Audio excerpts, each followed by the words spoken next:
आप सभी को जय मसीह की। आज परमेश्वर के वचन में आप सभी का स्वागत है। परमेश्वर पिता आज अपने वचनों के द्वारा आप सबको बहुत ऐसे आशीष को दे।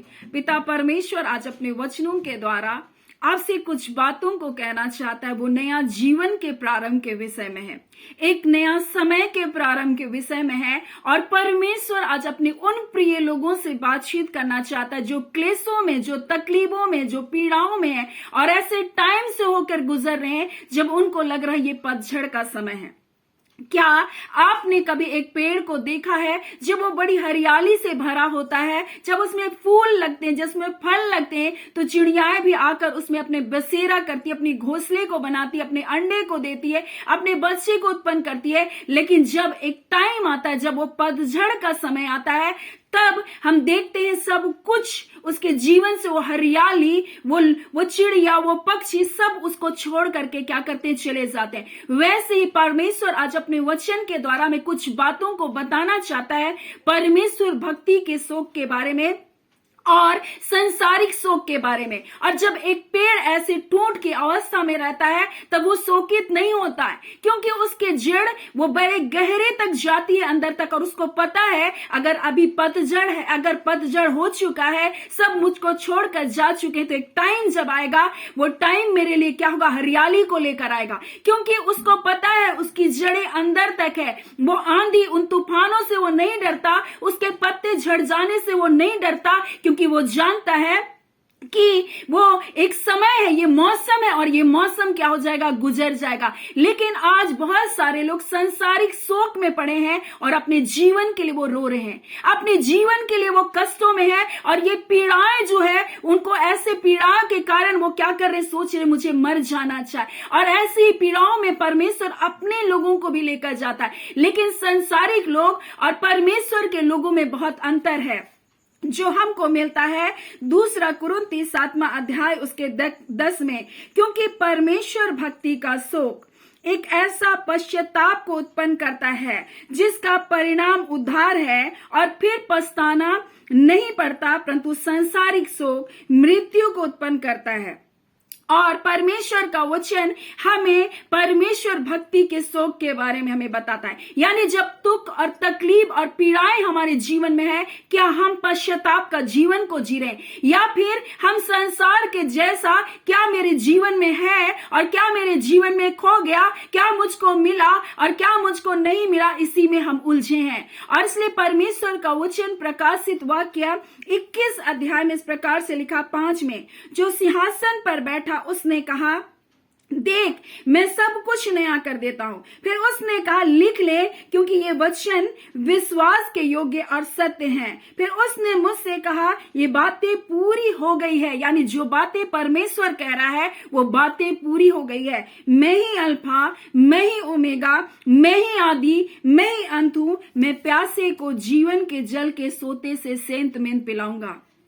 और अगर हम लोग 2 कुरिन्ती 7वां अध्याय को हम लोग देखेंगे तो पौलुस प्रेरित इसी बात को वो बता रहा है, और इसी बात को बताना चाह रहा है कि हमारे जीवन में हालांकि एक क्लेश का समय है, एक कष्ट का समय है। इसलिए रोमी 5 में इस प्रकार से कहता है, केवल ये नहीं वरन हम क्लेश में भी घमंड करें। यानी ऐसा दुख है जो हमारे जीवन को एक नया स्तर पर लेकर जाएगा, ऐसा क्लेश है जो हमारे जीवन में एक नया जीवन को प्रारंभ करेगा। और इसलिए बोलते हैं कि हम क्लेशों में भी घमंड करें, या जानकर कि क्लेश से धीरज उत्पन्न होता है, और धीरज से खरा निकलना, और खरे निकलने से आशा उत्पन्न होती है, और आशा में बोलते लज्जा नहीं होती, क्योंकि पवित्र आत्मा जो हमें दिया गया उसके द्वारा परमेश्वर का प्रेम हमारे अंदर डाला गया। और यही बात प्रकाशित वाक्य में लिखा है कि ये बातें तो पूरी हो गई, मैं सब कुछ नया कर देता हूं। मैं ही आदि, मैं ही अंत, मैं ही अल्फा, मैं ओमेगा हूं। मैं प्यासे को जीवन के जल के सोते में से सेंत में पिलाऊंगा।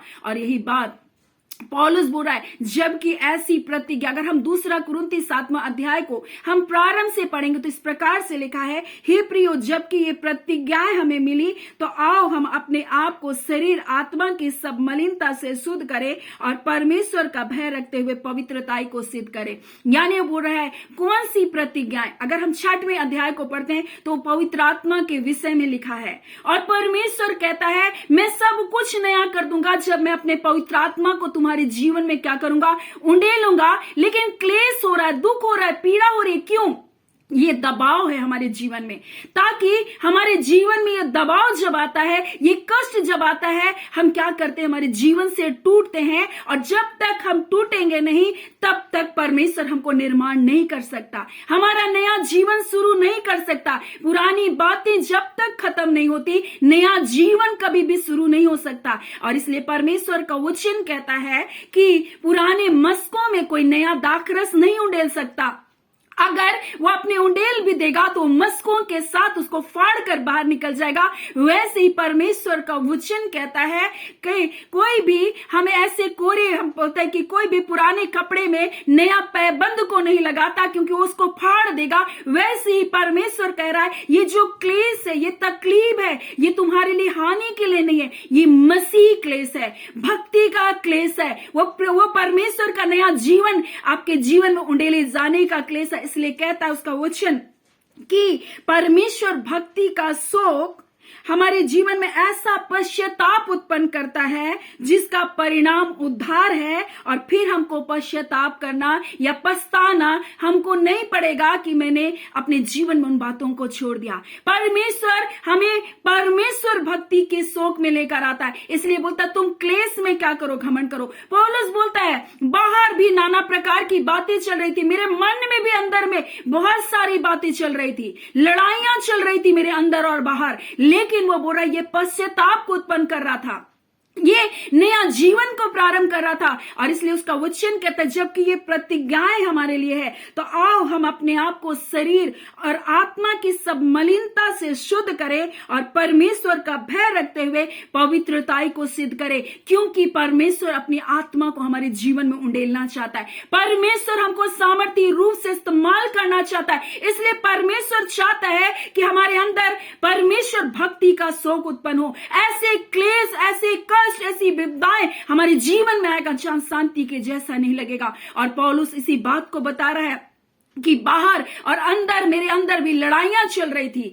लेकिन आज शरीर और आत्मा में लड़ाई चल रही। शरीर हमें अपनी ओर खींचता है, आत्मा हमारी ओर हमें अपनी ओर खींचता है। परमेश्वर का वचन कहता है ये जो भक्ति का शौक है, ये तुम्हारे जीवन में एक नया टाइम को क्या करेगा, आरंभ करेगा। और इसलिए परमेश्वर का वचन कहता है जो सिंहासन पर बैठा है, जो परम पवित्र परमेश्वर है, जो महान परमेश्वर है, वो आपको नया करना चाहता है, वो आपको नया जीवन को देना चाहता है। और इसलिए कहता देख मैं सब कुछ नया कर देता हूं। और ये कहता है इस प्रकार से, फिर वो कहता है इसे लिख ले, क्योंकि ये जो वचन है ये विश्वास के योग्य और सत्य है, परमेश्वर कह रहा है। और अगर तुम प्यासे हो तो मैं तुमको जीवन के जल से सेंतमेंत क्या करूंगा, उंडेल दूंगा। इससे पहले परमेश्वर हमारे जीवन में पिछले जीवन को क्या करना चाहता है, खत्म करना चाहता है, हमारे पुराने मस्के को तोड़ना चाहता है और मसीह यीशु में हमें एक नई सृष्टि को बनाना चाहता है। जब हम एक नई सृष्टि बन जाएंगे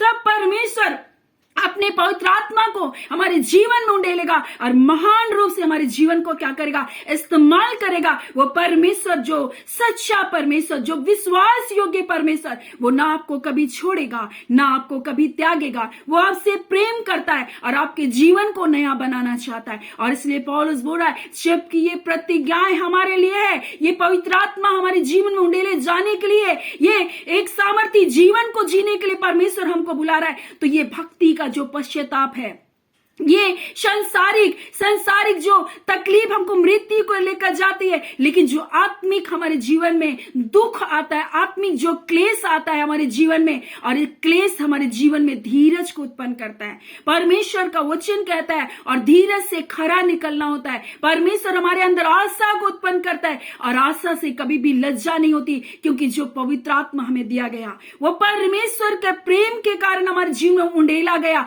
और परमेश्वर प्रतिज्ञा कर रहा है, वो कह रहा है मैं सब कुछ नया कर देता हूं, मैं सब कुछ नया कर देता हूं तुम्हारे जीवन में। ये विश्वास के योग्य ये वचन है, ये सत्य वचन है। इसे तू लिख ले, आज के दिन लिख ले, और मैं तेरे जीवन को क्या करूंगा, नया कर दूंगा। मैं ही आदि हूं, मैं ही अंत हूं, मैं ही अल्फा हूं, मैं ही ओमेगा हूं। और वो कहता है मैं प्यासे को जीवन के जल के सोते में से सेंतमेंत में क्या करूंगा, पिलाऊंगा। वो परमेश्वर कहता है। और जब तुम्हें संसार में इन सब बातों पर जय पाओगे, मैं तुमको क्या करूंगा, बोलता है कि जो जय पाए उन्हें इन वस्तुओं का क्या करूंगा, वारिस बनाऊंगा। यानी संसार की बहुत सारी बातें परीक्षा के रूप में, क्लेश के रूप में हमारे जीवन में आती है और ये दर्दनाक है। लेकिन परमेश्वर का वचन कहता है हम क्लेश में भी घमंड करें, हम दुखों में भी घमंड करें। दाऊद के जीवन में दुख आया जब साउल उसका पीछा कर रहा था, उसको मारने के लिए उसको जंगल जंगल उसके पीछे पड़ा हुआ था। इस क्लेश में वो गुजर रहा था,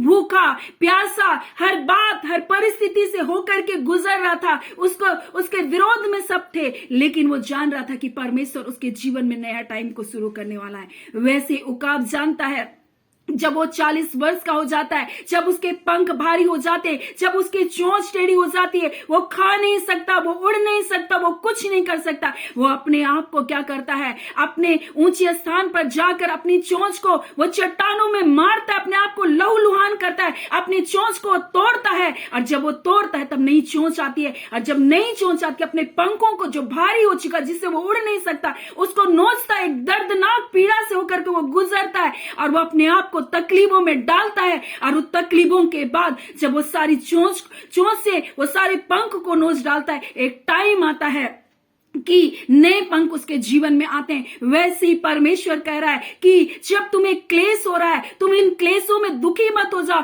क्योंकि ये परमेश्वर भक्ति का क्लेश है। और इन दुखों में तुम अपने जीवन को परमेश्वर के हाथों में सौंपो, अपने जीवन को परमेश्वर की महिमा के लिए अर्पित कर दो और कहो परमेश्वर ये जीवन आपका है।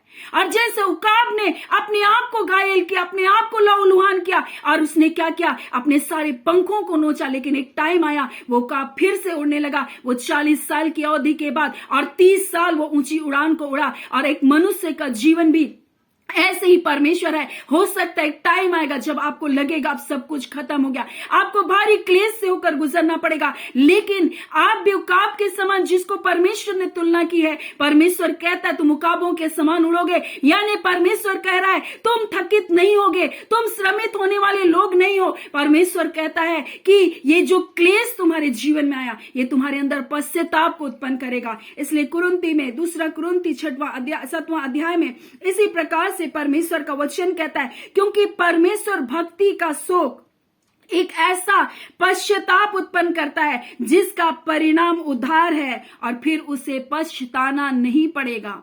यानी कि आपको फिर पछताना नहीं पड़ेगा। वो परमेश्वर आपसे प्रेम करता है और इसलिए बोल रहा है तुम अपने क्लेश में भी घमंड करो। आपके जीवन में बहुत सारे पतझड़ आएंगे, लोग आपको छोड़कर चले जाएंगे, आपने उनको बसेरा दिया होगा, आपने उसको पनाह दिया होगा, आपने उसके दुख में सहायता की होगी, लेकिन जब आपका पतझड़ का टाइम था, आपके अकेलेपन का टाइम था, आपको सबने छोड़ दिया होगा। लेकिन परमेश्वर का वचन हमसे कह रहा है, हमें बता रहा है वो पेड़ निराश नहीं, क्योंकि उसको पता है उसकी जड़ें गहरी तक है, वो उसमें जीवन में फिर से बाहर आएगी, इस बात को जानता था। हम देखते हैं उकाब जानता है कि हम परमेश्वर के बच्चे नहीं जानते कि हमारा परमेश्वर हमें अपने पवित्र आत्मा से भरना चाहता है, हमें एक नया जीवन को देना चाहता है। बिना पवित्र आत्मा के सामर्थ के हम कभी भी उकाब के समान उड़ नहीं सकते। और इसलिए परमेश्वर कहता है अपने जीवन को खाली करो, पुराने मस्के को, पुराने जिंदगी को तोड़ दो, परमेश्वर के हाथों में अपने जीवन को दे दो। और परमेश्वर का वचन कहता है जो मसीह यीशु में एक नई सृष्टि है, परमेश्वर अपनी आत्मा को आपके जीवन में उंडेलेगा और आपके जीवन को उकाबों के समान उड़ने के लिए तैयार करेगा। सो परमेश्वर पिता आज इन वचनों के द्वारा आप सबको बहुत ऐसे आशीष को दे। आमीन। आइए हम प्रार्थना करेंगे। धन्यवाद देते हैं जीवते सच्चे सामर्थी खुदावन परमेश्वर, हमारे राजाओं के राज, हमारे प्रभुओं के प्रभु, प्रतापी परमेश्वर, खुदावन परमेश्वर, आज आपके प्रिय बेटे बेटियों के साथ पिता, आपके निज संतानों के साथ जब हम बैठे प्रभु, हो सकता है परमेश्वर ये क्लेश में, तकलीफों में, पीड़ाओं में टूटे हैं, धोखा खाए हैं, निराश हैं, छोड़े गए हैं, त्यागे गए हैं परमेश्वर पिता।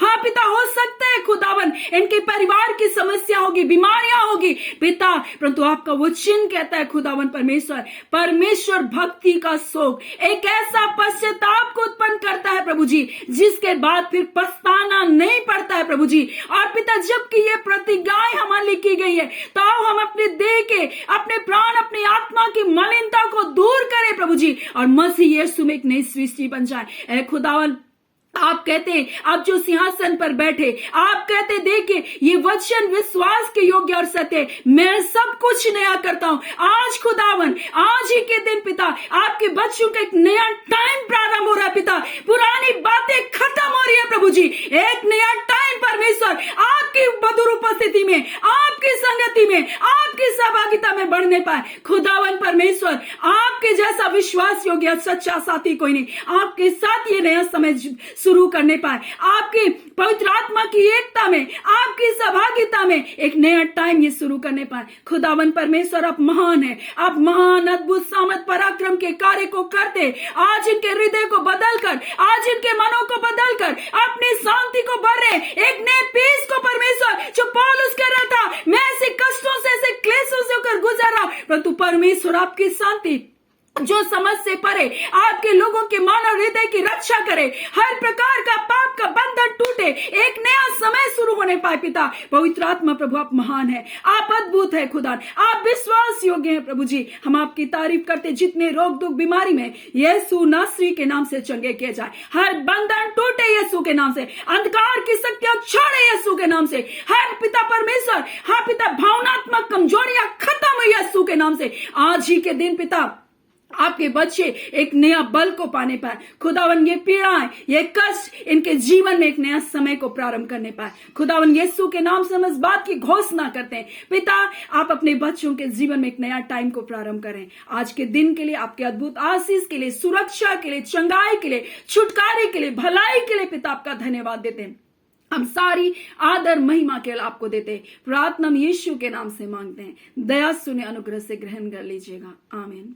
परमेश्वर पिता आप सबको बहुत ऐसे आशीष को दे। आमीन।